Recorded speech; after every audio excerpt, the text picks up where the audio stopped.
Okay, here are some items I want you all to look at before we meet on Thursday. This first item is the draft of our Kansas City School System Literacy Plan Framework for ELA and content areas. And these are the areas that we are going to be focusing on during our English language arts reading time. Again, it talks about language word study, reading, writing, and explains what those are. I have attached this to the email so you can look at it at your own time.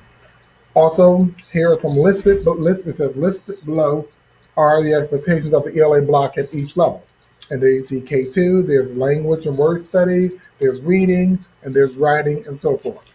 And then underneath each of those expectations are some choice activities that could happen during that time. Like, for example, during language and word study, 30 to 60 minutes includes, but is not limited to, read aloud. So shared reading, modeled shared reading, handwriting, and so forth. So these are the expectations that happen during language and word study during kindergarten, second grade. Similarly for third through fifth. Here are some uh, uh, things or instructional activities that should take place during that time. Okay, so those are the expectations. Then that's for 6 to 12, just so you know what's expected for 6 to 12. Another document that I'm sending you is the proposed instructional schedule that was made near the end of last year. You can have an opportunity to look at that block and also know that we put in the times where we think ESOL is going to serve and so forth. So you can take a look at that. Also, the last one is the literacy-based schedule.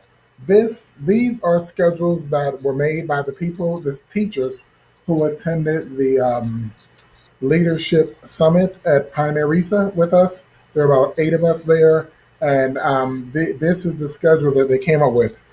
We don't have anything for kinder because we did not have kindergarten representation. Neither did we have fifth grade representation. So there's nothing there for those 2 grade levels. However, I would like for you to go through and look at what the teams put in their instructional schedule. And on Thursday, I'm inviting you all to come join. You can either come up here if you're available or join us via Zoom on the computer from the comfort of your own, wherever you are, to participate in about a 30 to 60 minute conversation about our instructional schedule for this upcoming school year. Our academic focus, again, based on our school improvement plan, is improving reading.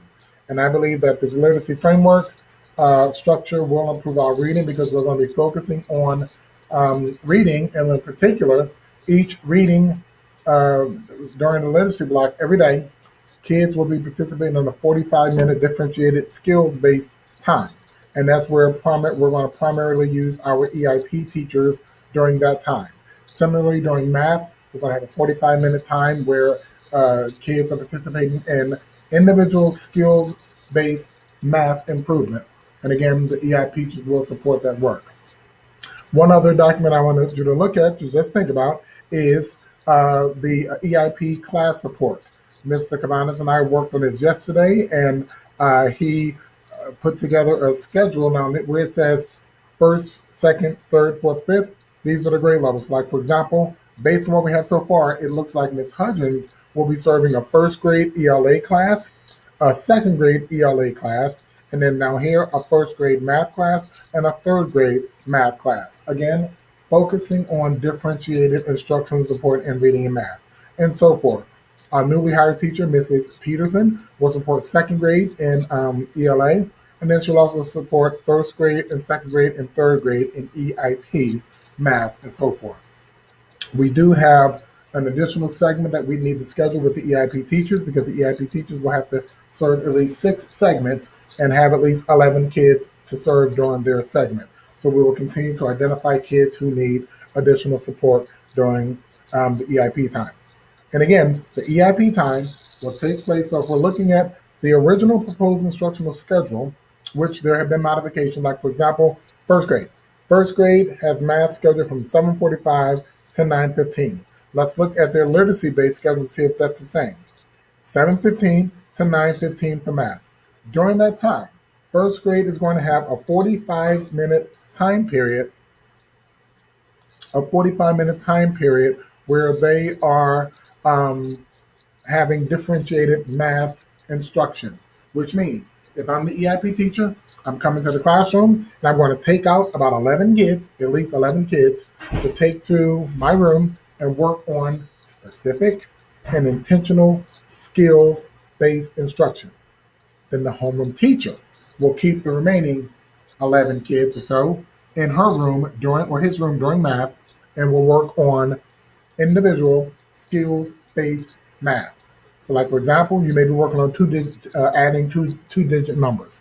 You may have a group of kids who are struggling with place value, understanding the difference between the ones place and tens place. Bye bye. And so that may be what you're working on and so forth. So during the math time, there'll be a 45-minute differentiated skills based time, as well as during the reading block. So please look at these schedules and see what you think. And please come to the meeting with questions. We'll be more efficient if you come with questions. So I'm about to send you all a Zoom invitation. What did I do with that? An invitation for this Thursday. Let's see where I don't have it anymore, but I will send you an invitation. And we need at least one person per grade level. The team leader can be the representative, and or the people who represented our school at the leadership conference. Thank you very much, and I look forward to seeing you on Thursday at 2 o'clock. Goodbye.